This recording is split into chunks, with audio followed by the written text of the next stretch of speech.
Hi, everyone. Welcome. Welcome, everyone, to this month's webinar, C-OPN Updates Towards Accelerating Research. My name is Angelica Assis. I'm the Vice President of Research at Parkinson Canada, and I'm pleased to be with you today to be leading this webinar. Before we begin, I just wanted to go over a few items. I'll start with the land acknowledgement. From coast to coast, we acknowledge the ancestral and unceded territories of Inuit, Métis, and First Nations peoples. If you want to access closed captioning, simply click on the CC Live Transcript button and then click on Show Subtitle. If you'd like to submit a question for our presenters, be sure to write in the Q&A window. The chat window is there for you to say hello and to talk amongst yourselves. We will have plenty of opportunity at the end of the presentations to ask questions. So feel free to enter them now, and we will get to as many as we can before the end of the webinar. And before we start, I just wanted to share a video message from our President and CEO, Dr. Karen Lee.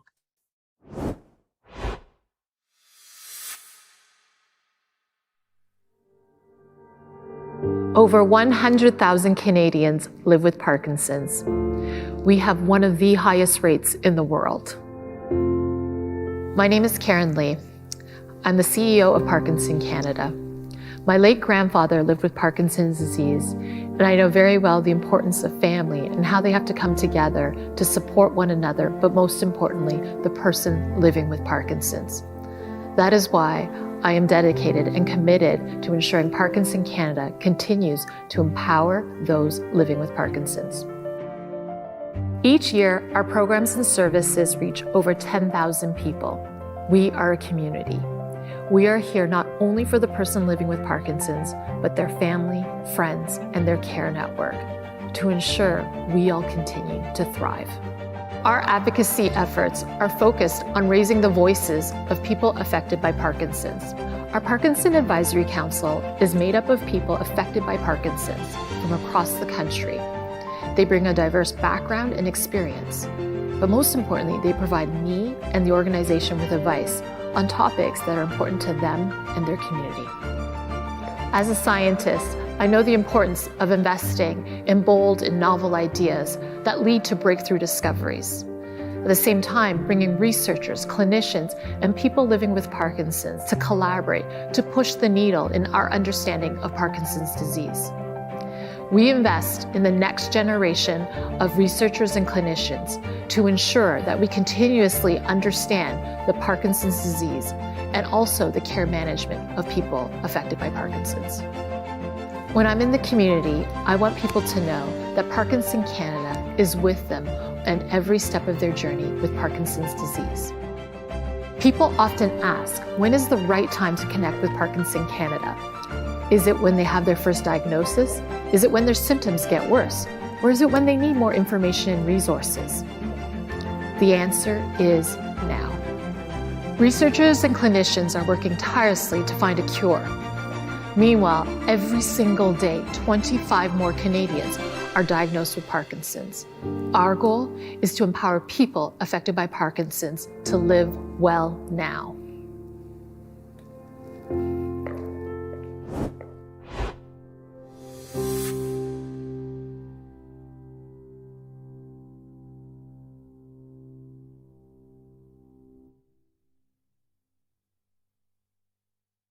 Okay, so with that, I'm pleased to get the webinar started. So since our initial investment in C-OPN, along with Brain Canada in 2020, Parkinson Canada is proud to have watched this network grow and evolve over the years into a valuable hub of information that would tell us more about the cause of Parkinson's, how each person with Parkinson's experiences the disease in a unique way, how Parkinson's progresses, and how it can be treated. With a solid foundation in place, C-OPN holds tremendous potential to transform and accelerate research into the disease and put Canada on the map as a leading research community that can support worldwide advancements and collaboration. So with that, I'm very pleased to announce the first speaker for today's webinar, Dr. Oury Monchi. Dr. Monchi is the Director of the Canadian Open Parkinson Network, or C-OPN.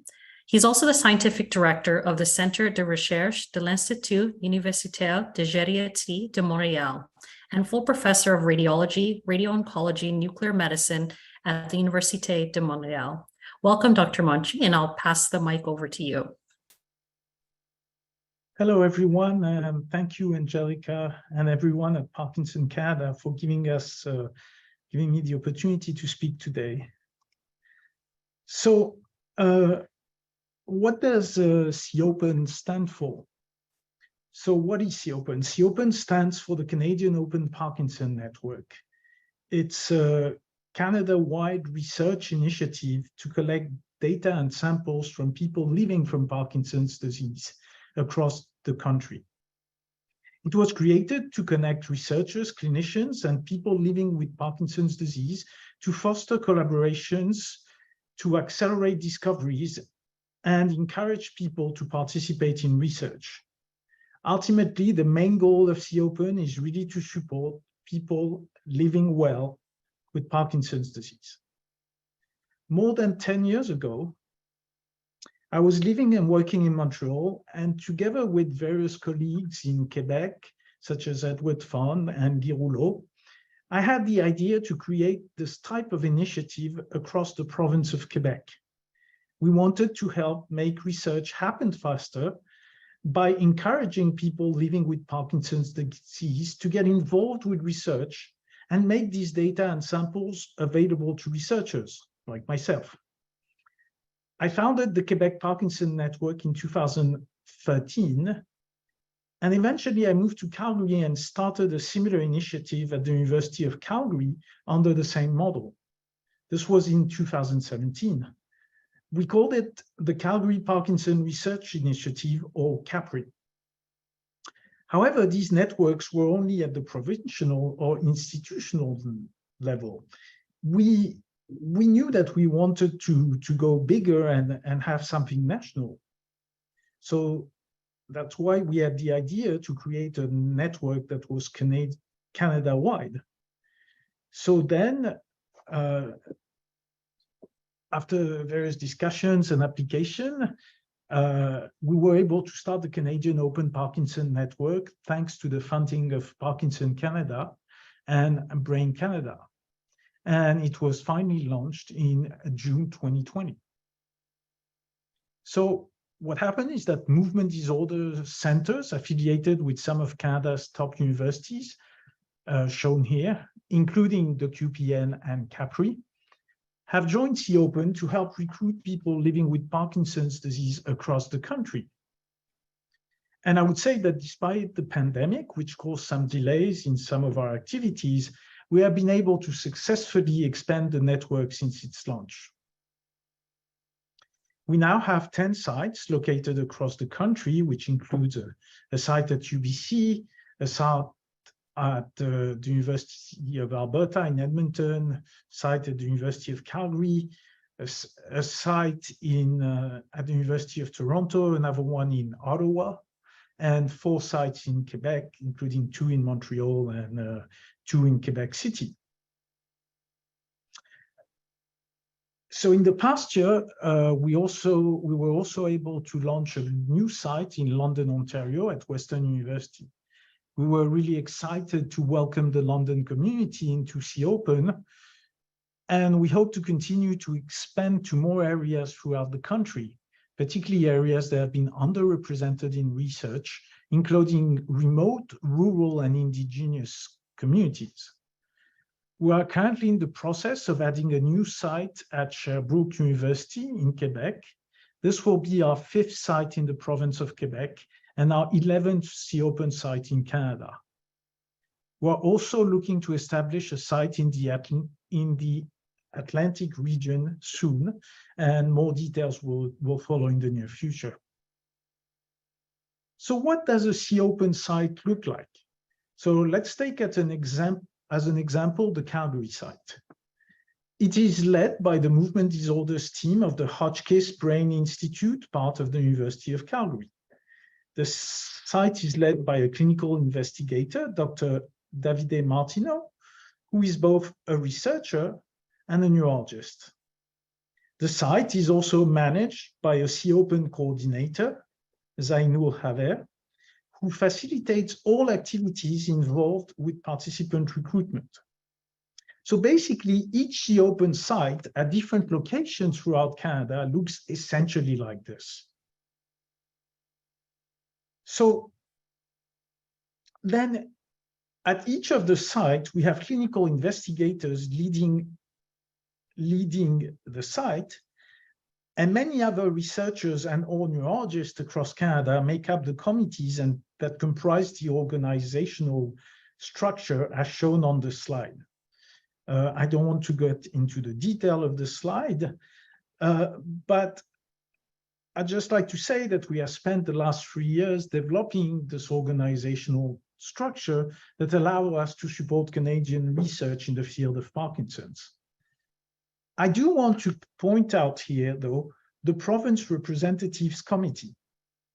This committee includes 7 people with lived experience, either having Parkinson's disease themselves, like Laurine Fillo, who we will hear from next, or being a care partner for someone with the disease.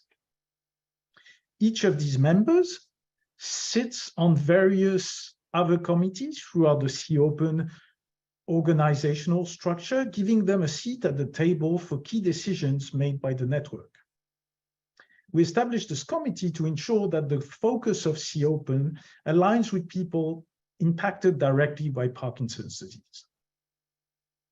So how does C-OPN work? People living with Parkinson's disease or typical Parkinsonism near one of the C-OPN sites are invited to become a participant.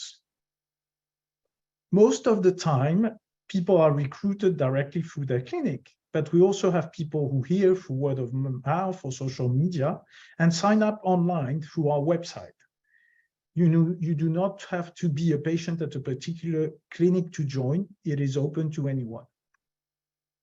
And what's really interesting is that about half of all participants who sign up never participated in research studies previously, which is actually fantastic, as we really strive to continue to encourage people to get involved in research, even if you've never done so before. So next, a C-OPN coordinator like Zainul explained the entire process in becoming a C-OPN participant, so the person is able to agree to the next steps and give what we call informed consent. Once consent has been given, the participant can start to complete a series of questionnaires about themselves, their environment, and their disease. This can be done online at home or with the help of the coordinator. Then the participant comes for one in-person visit with the C-OPN coordinator and completes cognitive testing, the Montreal Cognitive Assessment, and some motor and non-motor testing, the MDS-UPDRS or United Parkinson's Disease Rating Scales. Also, at this one in-person visit, the participant can participate in a one-time blood draw. Finally, the participant can agree to be in the C-OPN registry so that they be contacted about research studies recruiting participants in their area via email notifications. Lastly, we conduct a follow-up every 18 months for up to 5 years, which involves a couple of questionnaires that can be completed online or over the phone with the C-OPN coordinator. There is no in-person visit for the follow-up. This follow-up allows us to study the progression of the disease and track any significant changes that may occur over time. So at the end, what we're getting from each participant is data, blood samples, and inclusion in the registry. These 3 components were prioritized as these resources will be crucial to helping researchers better understand the potential causes of Parkinson's disease and the immense variability that exists from person to person.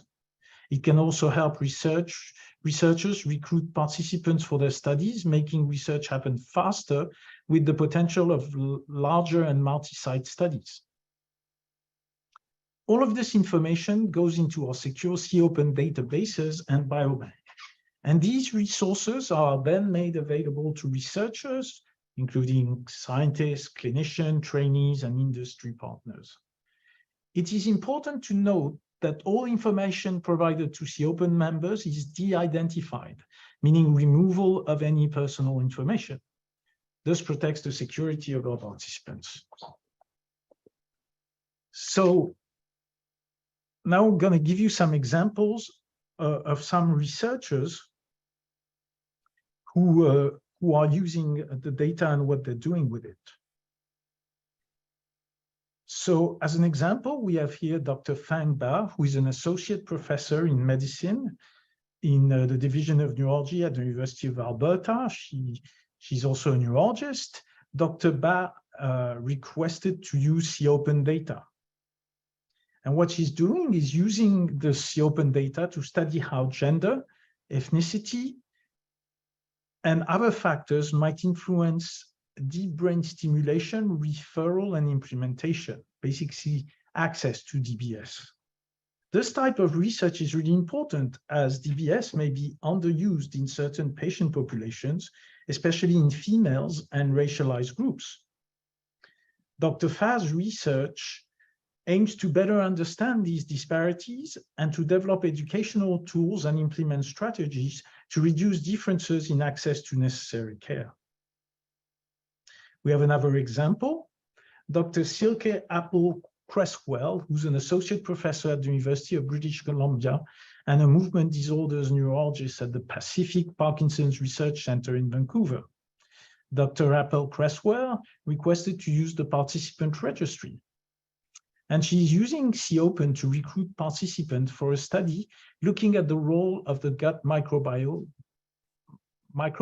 in treating non-motor symptoms of Parkinson's disease, particularly anxiety and depression. Further, her group is also currently working at leveraging the C-OPN infrastructure to study the gut microbiome of people living with Parkinson's across Canada. She hopes to, with the hope of finding an effective biomarker of the disease and even new treatment targets related to the gut. So this type of Canada-wide research would not be possible without C-OPN. So there has been more than 20 projects that have utilized C-OPN data, materials, and or the participant registry for recruitment. This has included, of course, a majority of Canadian projects, but also some international ones. Importantly, we want C-OPN participants to understand the impact of their participation in research and why participating is so important. So we have made it a priority to deliver material back to the participants regularly through social media. We are also looking to implement other strategies to distribute this type of information back to the participant, such as digital newsletter or virtual symposiums like this one. This also includes knowledge translation back to our donors so that they can also appreciate the impact of their contributions to Parkinson Canada and C-OPN. So where are we at? To date, we have recruited over 1,500 participants across Canada. This includes mostly people with Parkinson's disease, but also people with atypical Parkinsonism, as well as people without Parkinson's disease or Parkinsonism, who serves as controls. This means that you can encourage your friends and families to also become participants of C-OPN. Controls allow us to compare how people with Parkinson's may age differently than people without this condition. Our collaborators at the Michael J. Fox Foundation complimented us on the size and diversity of our cohort. We believe we have a rich data set representing the Canadian Parkinson's population, something that is of huge benefit to researchers across the country and even around the world. Very important to C-OPN is collaboration. We want to work together with others, pool resources, and get us closer to finding meaningful tools and treatments for people living with Parkinson's disease everywhere. We have established international collaborations with Precise PD via the NSPARC network funded by the France Parkinson Foundation. The Precise PD cohort will serve as a validation cohort for C-OPEN. This means we can compare how the Canadian population looks against the French one. We have also established extensive collaboration with the Michael J. Fox Foundation, including with the Global Parkinson's Genetic Program, or GP2, to conduct genetic testing on all C-OPEN blood samples. Results from their global initiative have recently become available. Additionally, C-OPEN can be found on the Fox Trial Finder as another means to recruit new participants in the network.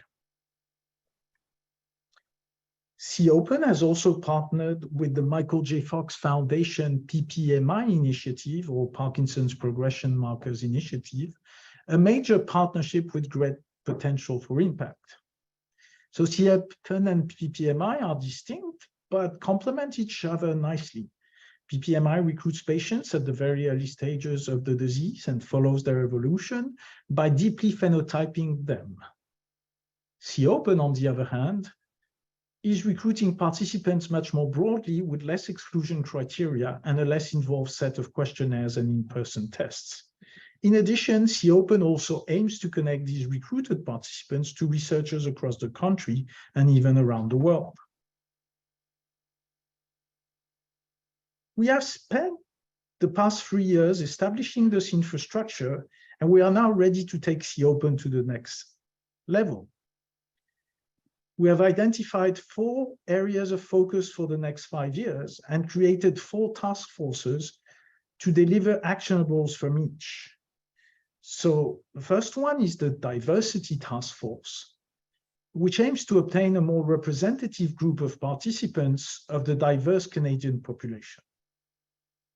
The second one is the Technology Task Force, to incorporate technological advances into the C-OPEN infrastructure. The third one is the Resiliency Task Force, to better understand the factors that allow someone to cope and adapt in order to live well with Parkinson's disease. And finally, we have the Funding Relations Task Force to secure resources so C-OPEN can continue to expand across the country and reach new heights. Each of these areas of focus were selected because of the impact we believe they will have on the future of Parkinson's disease, and pushing Canada towards finding the right resources and tools to enable everyone impacted to live well with Parkinson's. I encourage you to become a C-OPEN participant as a person with Parkinson's or atypical Parkinsonism, or as a control volunteer. You can sign up on our website, copenrcpo.ca. I also encourage you to follow us on Facebook, Instagram, Twitter, YouTube, and LinkedIn. And here you'll find a lot of great information about the research studies utilizing C-OPENs, like the ones that I've talked about, coming from Dr. Baz or Dr. Apple Cresswells, but also many others. And this and so much more can be found across our various social media channels. So with that, I would like to thank everyone for being here today, and particularly Parkinson Canada for the opportunity to be part of today's webinar. I also want to take the time to thank the donors who have made contributions towards Parkinson Canada. This is where part of your donations are going, and without your support, the Parkinson's community, none of this would be possible. Thank you again. Great. Thank you, Dr. Monchi, for that great overview. It's really exciting to see all the great work that's happening across the network and what the future holds for this initiative. So we appreciate your time in sharing some updates with us. And I just wanted to take a moment to echo Dr. Monchi in that we're very grateful to all the donors, fundraisers, event participants, as well as obviously those participants who are enrolled in the study, who are enrolled in C-OPN. Without any of you, this would not be possible. So on behalf of Parkinson Canada, we want to extend a heartfelt thank you to our entire community. So with that, I wanted to introduce our next speaker, Laurine Fillo. Laurine is a Calgary-based photographer and a graduate of the Haskayne School of Business at the University of Calgary. Laurine was diagnosed with young onset Parkinson's disease 20 years ago. And over the past decade, she co-founded Pedal for Parkinson's Research, and with her devoted team, raised over $400,000 for research, as well as hosting many successful Parkinson's research symposiums for the local PD community. In her present role as a provincial representative with the Canadian Open Parkinson Network, she contributes a lived experience perspective and continues her advocacy work. Laurine enjoys travel, dance, being active, playing pool, and learning to paint. She shares her life with husband Dave and their 3 adult sons. Welcome, Laurine. Thank you, Angelica. Good afternoon, and thank you, Dr. Monchi, for explaining C-OPN's role in moving Parkinson's disease research forward. I'd like to thank also Parkinson Canada for giving me this opportunity to share my message with all of you today. And a big hello to family and friends who are listening and supporting me as well. I'm honored to describe my involvement in C-OPN as a person living with Parkinson's. When I was preparing my notes for today, I didn't want the talk to seem all about me. And then I came to the realization that it's mostly all about you. Specifically, it all starts with you. Consider this. It is said that you can have the best ideas, the smartest researchers, and an ultimate study design, but without participants, you have nothing. Let's turn that nothing into something by getting involved in Parkinson's research. And as you learn about my involvement, consider your own as well. Now for the part that actually is a bit about me. For me, the date is January 3rd, 2003. The day I received the diagnosis, you have Parkinson's disease. Each of us who has received this diagnosis has a date seared in our memory. Now, more than 20 years on from my diagnosis, I can say that PD was not the end of life, but rather the beginning of a different life that I did not specifically choose. Up to this point, I'd had a career in commercial banking. I had left the workforce to raise our 3 sons, and then I'd returned to higher education in visual arts in order to fine-tune my passion for photography technically. I like to think that photography allows me to view the world through a different lens and allows creativity to creep in when seeking solutions to all that life throws at us. At the time I received my diagnosis, I remember thinking, why me? Why now? What caused this? What is Parkinson's? And most vividly, what could be done to slow or stop its progression? With no known cause or cure, as the saying goes, Parkinson's is here to stay. The early years, I remember, seemed to cruise along with medication controlling symptoms. However, as time went on, roadblocks appeared along the route and made it necessary to seek external support and education. So then, as the video suggested at the beginning, I connected and started volunteering with Parkinson Canada and our local Parkinson's organizations. It just felt right to me, and so began my lifelong role as a Parkinson's advocate. I define an advocate in this situation as a person diagnosed with a condition who works on behalf of others in that group with an aim to influencing decisions within a certain scientific arena. I figured as long as I had some energy and good health, it was my duty to advocate for others with Parkinson's who couldn't be heard. And as someone who navigates the intricacies of Parkinson's on a daily basis, I've come to understand the profound impact that research and advocacy can have on improving lives. Being a co-founder of Pedal for Parkinson's Research, I was involved with fundraising and bringing the local Parkinson's community together for our research symposiums. It reinforced my theory that there must be a reason for my diagnosis. And speaking of our diagnosis, along with the news that you have Parkinson's, you've also been given the privilege to participate in Parkinson's research. It all starts with you. In fact, it was at one of our symposiums that I was introduced and met Dr. Monchi and researchers and coordinators from his lab. It was definitely time to step up to the plate and participate in Parkinson's research. I registered early on with CAPRI, the Calgary Parkinson's Research Initiative, which is now a part of C-OPN. For me, it provided a very tangible way to get some control back into my hands, from which Parkinson's takes away. Over the years, I've participated in 7 or 8 research studies through C-OPN, as well as outside of C-OPN. My experiences with the network have been very positive, with the research coordinators making all of us participants feel at ease as we navigate some sometimes unfamiliar territory. And I'd like to add here, although it may seem intimidating to get involved with Parkinson's research, a study can take as little time as completing an online questionnaire or answering some questions by phone or Zoom. Not every study or trial takes months or years, but some do. And so as C-OPN matured and grew, so did my commitment to the network. And in late 2021, I applied and interviewed for the position of provincial representative. I was thrilled to be accepted for Alberta, in this position for Alberta. And again, it gave me another opportunity to dust off my Parkinson's advocacy hat. In terms of our roles, broadly speaking, as a provincial representative, we serve as advisors. We're a resource to the C-OPN committees to ensure that their goals align and serve us living with Parkinson's. Our lived experience is vital for them, and our voices need to be heard in the decision-making process. This is to enable research to both be relevant and of priority to those of us living with this disease. Our stories, our experiences, our insights are the fuel really that drives the research engine forward.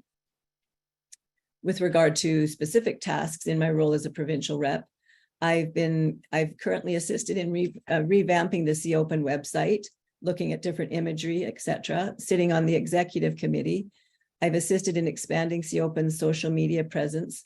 And this past May, I was very fortunate to attend a 2-day strategic planning retreat in Montreal, alongside movement disorder specialists, clinicians, researchers, and founders, funders of C-OPN, Parkinson Canada, and Brain Canada.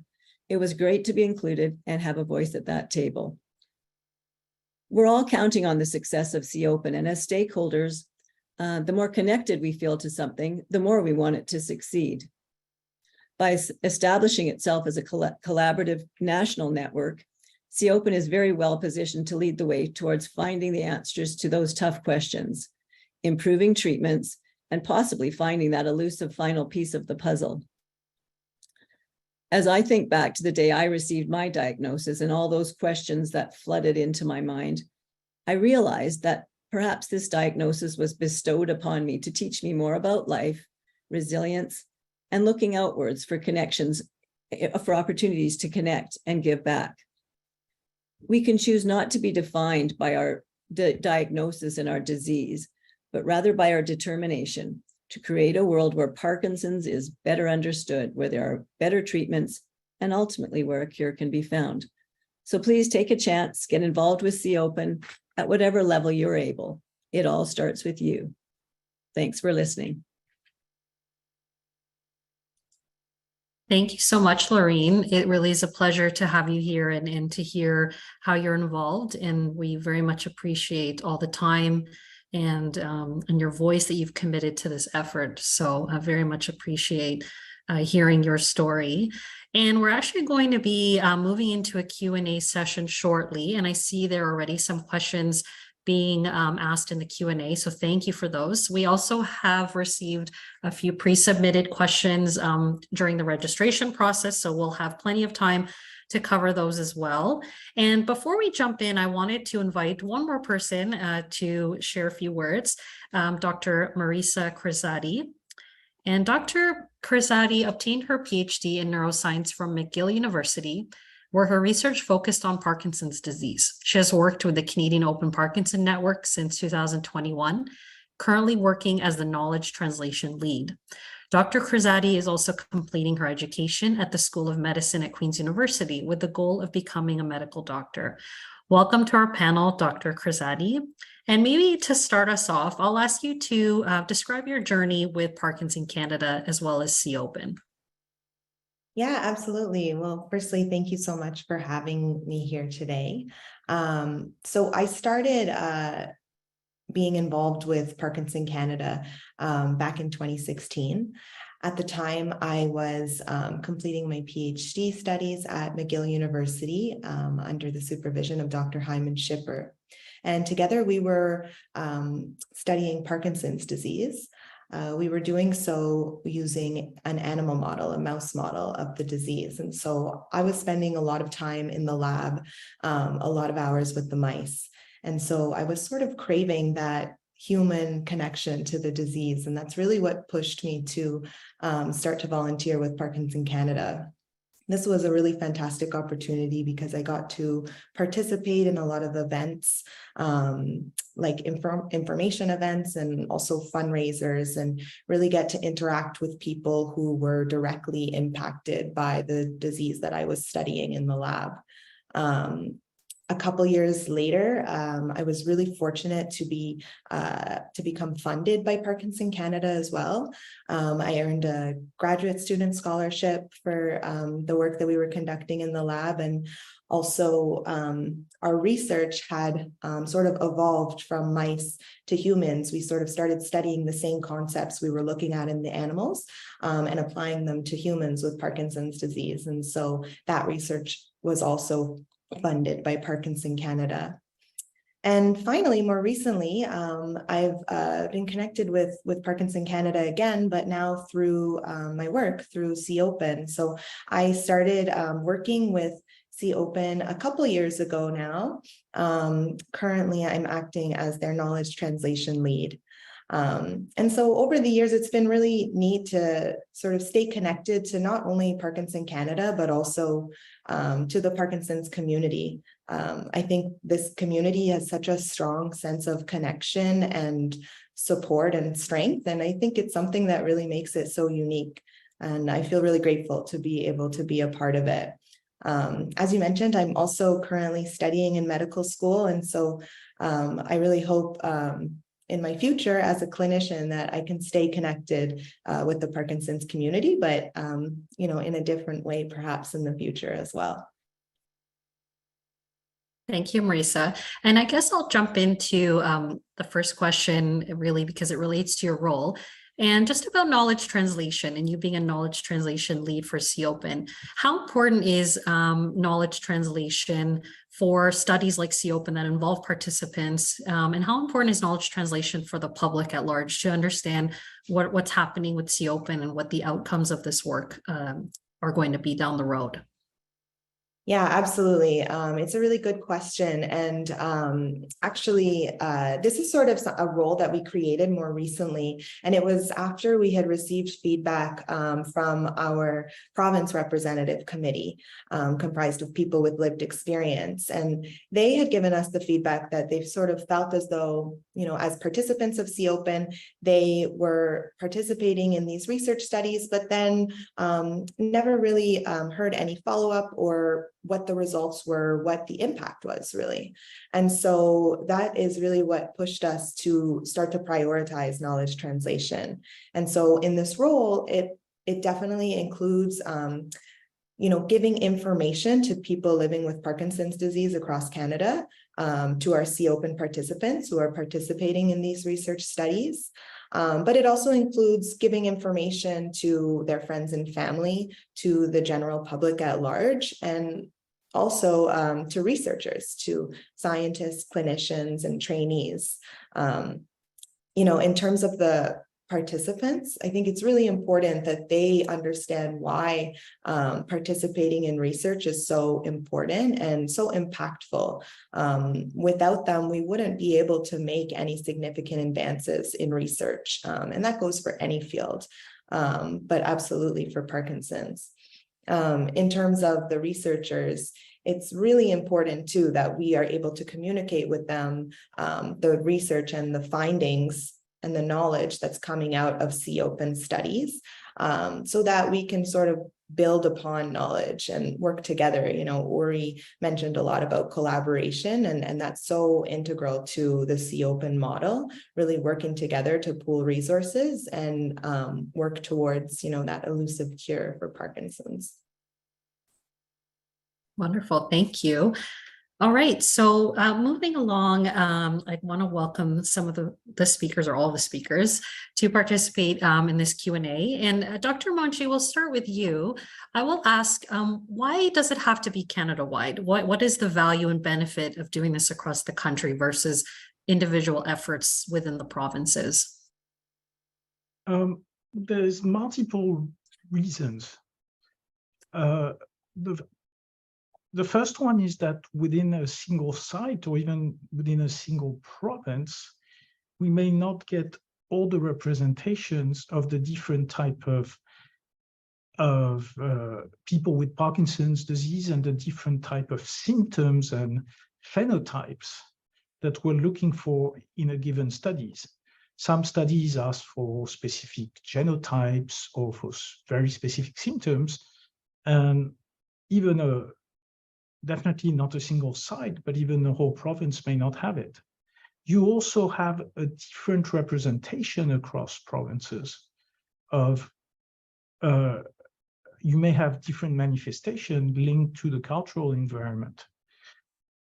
But also more importantly, by having the national network helped us collaborate much more strongly across the faraway different locations and provinces across Canada. Thank you. Laurine, I'll turn it over to you. You have such a busy schedule with lots going on, and participating in research and being on the advisory committee, that takes a lot of time. And so what motivates you to remain engaged and devoting that time outside of a very packed schedule? Well, to be honest, I think in recent years, I've been trying not to have a packed schedule, which is one of my coping strategies. So like I try to manage what I can and not to overschedule. So that would be the first thing. Because if you're too scheduled or too busy, then you really can't, you know, put the time in that you need to.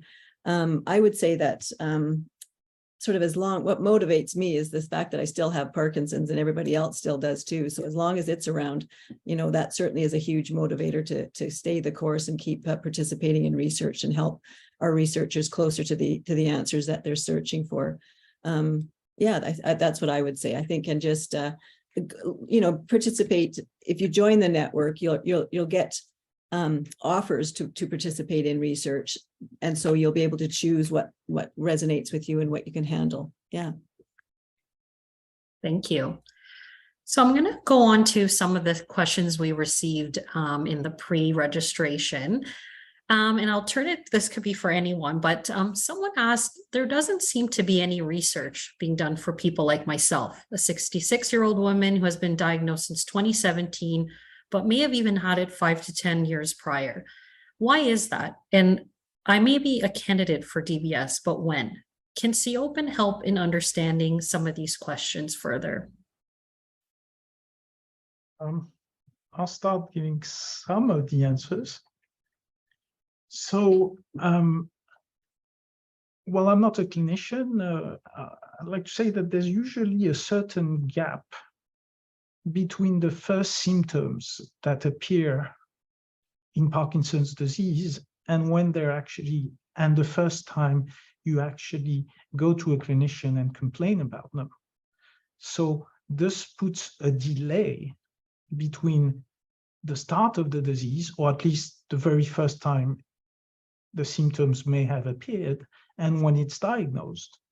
So while I don't know the situation of the person who wrote that email, I strongly suspect that this is in part what her or his clinician may have been referring to, in that the disease clearly has, I would nearly like to say that for nearly every single person with Parkinson's disease, it's likely that the disease has started earlier than the diagnosis. For some, possibly it might have taken longer to give the diagnosis than for others for different reasons.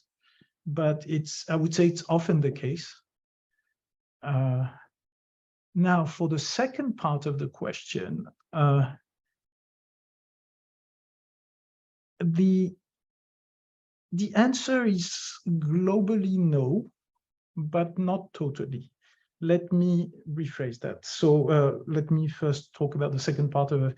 The answer was access to DBS and when DBS will be given and how could they have access. So the reason that it's not, so this is taken care by the health agencies of each of the provinces. And we're just dealing with research here. So it's not really concerning C-OPN. Having said that, there may be, I'm not saying there's not one necessarily going on now, but there are sometimes some research protocols linked to surgeries, DBS included, that may become a research in which you indirectly get clinical care. And that maybe someday could happen via C-OPN, but there's none right now. Having said that, the answer is mostly no, because we do not deal with health, with clinical services. We just deal with research. Thank you for clarifying that. Dr. Monchi, but there is information collected on whether the participants have had DBS. I think one can research linkages. Yeah, so there might be. So we might do researches on the effect of DBS, on who has access to it, and things so on. But I think the question was, when will I get it? That has a lot to do with clinical care, more than not really with research, unfortunately. Absolutely. Okay, thank you. We also received another question, similar but more a different age group, but maybe Marisa, you can help us understand, how do we target people with young onset Parkinson's? Are they also eligible to join C-OPN? Is there a targeted approach to reach out to this group so that they're represented in C-OPN as well? How can we onboard people with young onset Parkinson's? Yeah, absolutely. So firstly, they are absolutely welcome to become participants of C-OPN. We leave that door open for anyone with the Parkinsonism or under the Parkinsonism umbrella. And in terms of, finding supports for them, I think it's really important to include people with young onset Parkinson's at the table, because it is a very different experience than someone who has been diagnosed later in life. And so a couple of our members on our province representatives committee do represent the young onset Parkinson's group. So we're really happy to include their voices. And at times that can mean including their voices when discussing research protocols and how to conduct research, so they can have an impact there. And just in general, I want to thank you for the question, just because this is great feedback to receive, just in terms of sort of directing researchers towards what's important for people living with Parkinson's. I think we can definitely use these types of feedback so that we can guide research forward and maybe instill more researchers to study young onset Parkinson's disease in that. And I would say, just from I was diagnosed with young onset Parkinson's as well, like 20 years ago. I guess I'm old onset. Well, I don't know what I am, where I fit into this spectrum, but it generally progresses somewhat slower. Not all the time, but often. So you may have many more years ahead of you to contribute to research and to maybe even longitudinal studies that you could be involved in that would study you over a longer period of time in order to. That's how you could participate for sure. Great, thank you. Laurine, maybe I'll stick with you for this next one, but what are the most critical ways we can continue to include patient voice in projects like C-OPN? Where do you see the most value, and really what are the best ways to integrate people with lived experience throughout the duration of a project like C-OPN?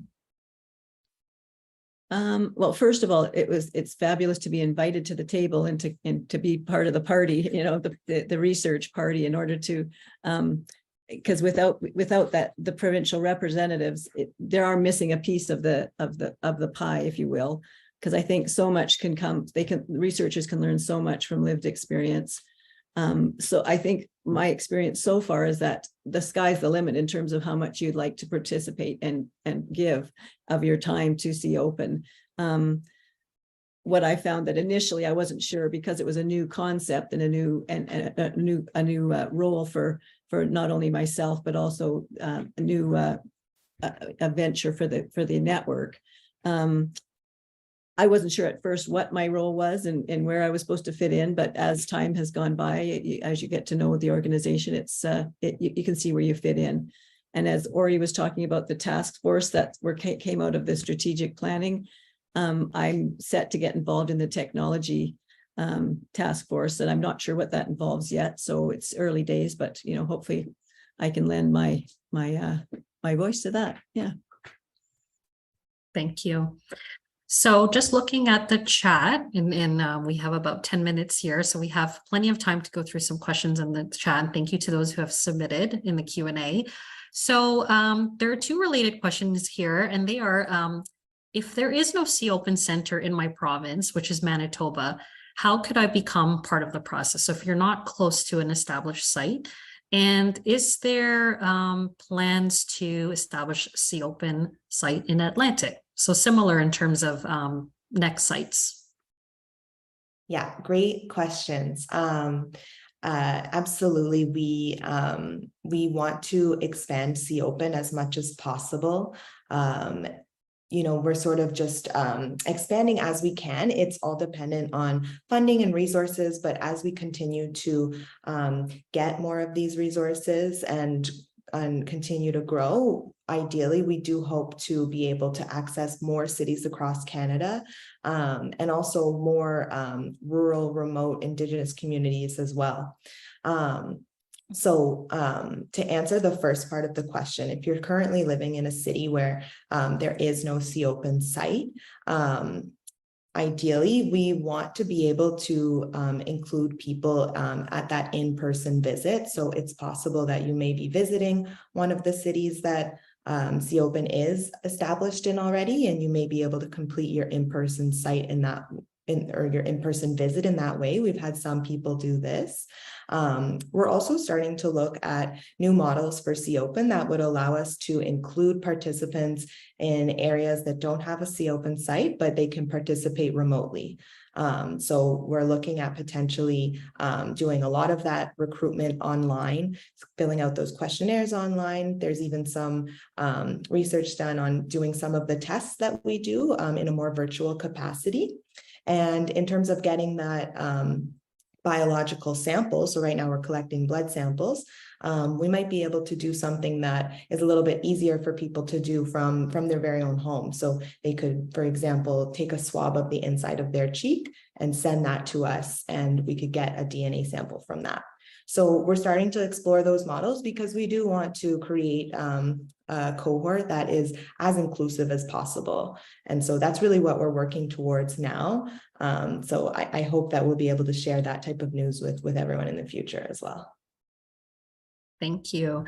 And I am pleased to share, we received a very kind donation, very generous donation from Sheila Bannon. I'm not sure if she's on this webinar, but we want to acknowledge you, Sheila, and thank you for a generous donation in honor of her sister, Jane Bannon from Nova Scotia, who's living with Parkinson's, in her memory. And so that will be focusing on building a potential site in the Atlantic region. So we're really excited and are focused on that piece as well. And we'll be able to share more information shortly. So just in terms of the Atlantic piece. So I will move along, and we do have a question here from the Q&A. What do you mean by recruiting participants? Do you mean accessing data that's already collected and available in C-OPN, or do you mean connecting the participants with researchers? I'll take this question. So by recruiting participants, we do not mean accessing data already collected and available on the C-OPN.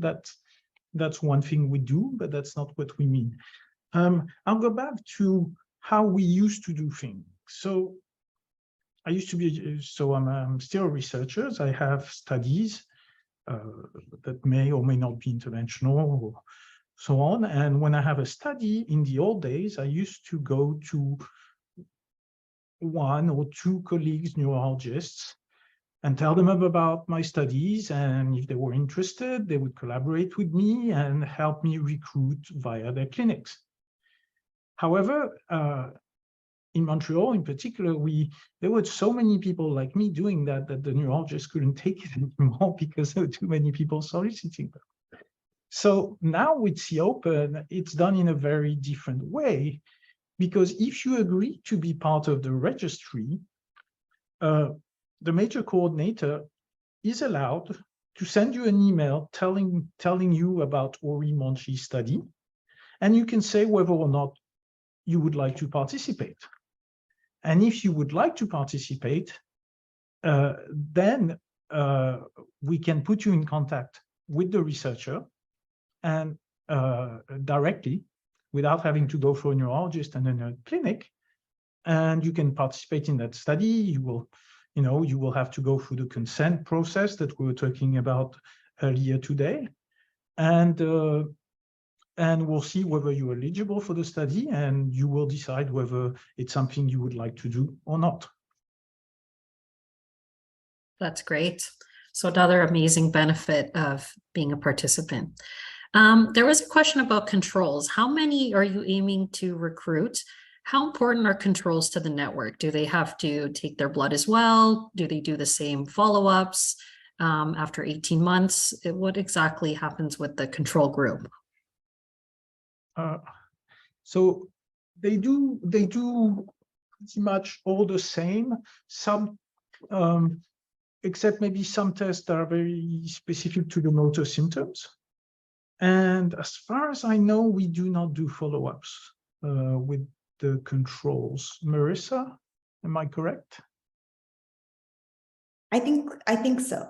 I think so. We essentially treat them the same as we would a participant with Parkinson's or atypical Parkinsonism, with the exception, as what Oury said, some of the tests are very specific to motor symptoms, so we wouldn't necessarily do that. But yeah, otherwise, we're very eager to get controls into the study. I think we were originally aiming for 100 controls per year, and we just recently started recruiting controls, and I think we're already nearly at 100. But I think our plan is to just continue to recruit because it is such a vital part of the research process. So we're really excited that people want to be involved.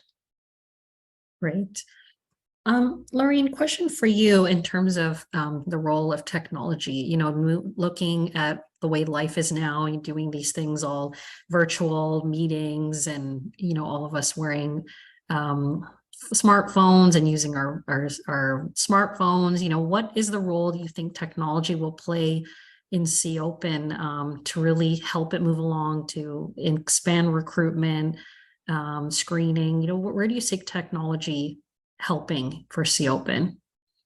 Yeah, I think we alluded to it earlier, and I think you mentioned it, expanding the cohort for sure. Because right now, if the only way you can get accepted as a participant is through the site, and you have to be in that area, then there's a whole area where there's remote, people remote that are living with Parkinson's in remote areas, people in rural areas, and like the person in Manitoba that can't connect with it yet. So hopefully that would be one of the huge gains, I think, that if C-OPN it takes advancing technology into the next level there. And as I think Oury mentioned it at some point, is that there can be assessments done online as well, or virtually, so that you don't have to be in the office with the researcher, the clinician. And I think that would be huge too for the audience that doesn't live in a big city. We don't realize how fortunate we are when we have all the movement disorder specialists right where we live. So many people don't have that. And that's where the technology can bridge things. Wonderful. So I see oh, yes, go ahead. Yeah, I was just going to add that's definitely the case. And I think there's 3 ways in which technology can help in the context of C-OPN. One is, as Laurine said, in the remote assessment and the follow-up and prediction of patients, the follow-up. One is in actual technology can be part of therapies now. They can be therapeutical technologies that can help. So we can do trials with involving technologies. And also another one that is all the aspects of analyzing data using artificial intelligence, because we will generate so much data that these types of models will be useful. So these are the 3 ways I think technology can help, at least. Thank you. Well, I see we're at the top of the hour. We could talk C-OPN all day. I know I can. It's really exciting for us here at Parkinson Canada, but maybe I'll just, each of you, if you want to share some final thoughts about, where you see the future of C-OPN and what your hope is in this next step for the initiative. I had a quick question. Were you going to play the video that Marisa put together? No. Okay. Yes. Okay. Oh. Let's do that. Apologies. Yeah. Marisa, No, I think we should. Why don't we start that question and maybe show the video then? The video might, I think it might answer some of those questions. I think so. Okay, let's do that.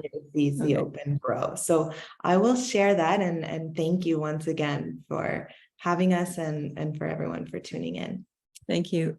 Thank you, everybody.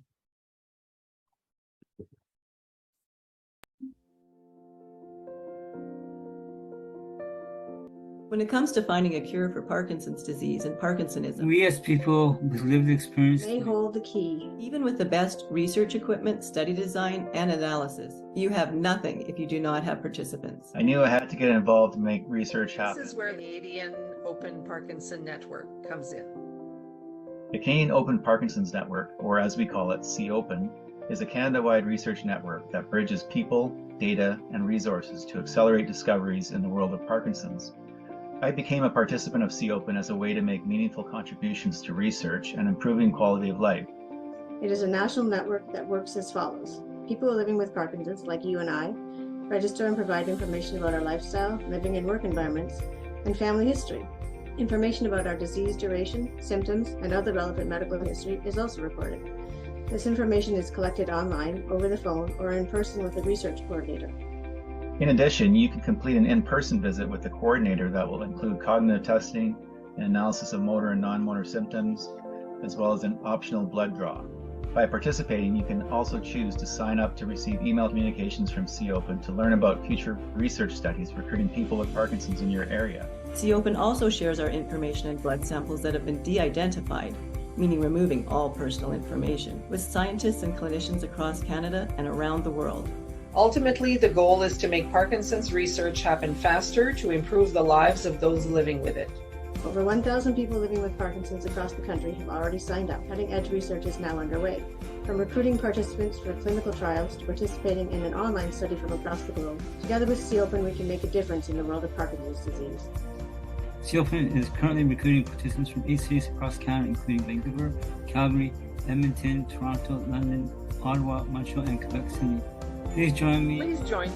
Please join me. Please join me. Please join me and become a C-OPN participant by visiting our website today.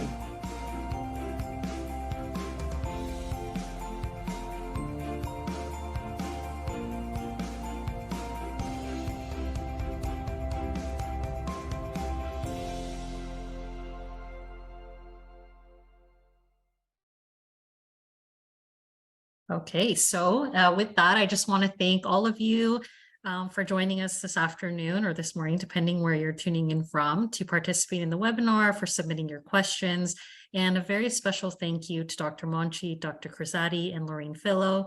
Today's webinar attendees will receive a follow-up email with a link of the recording of the webinar, and as well as resources and links that were mentioned today. And we also want to invite you to join us for the next webinar, Find Your Fit, Parkinson's Health and Wellness Partners Mini Expo. That will take place Wednesday, September 20th from 2 to 3:30 p.m. Eastern Time. During this special interactive event, you'll learn about some fantastic Parkinson's wellness programs and even get to try a couple of them out. Watch your email inbox for more details and a registration link. And on behalf of all of us at Parkinson Canada, I'd like to thank you for joining us and hope you enjoy the rest of your day, and we'll see you next month. Thank you, everyone. Bye for now.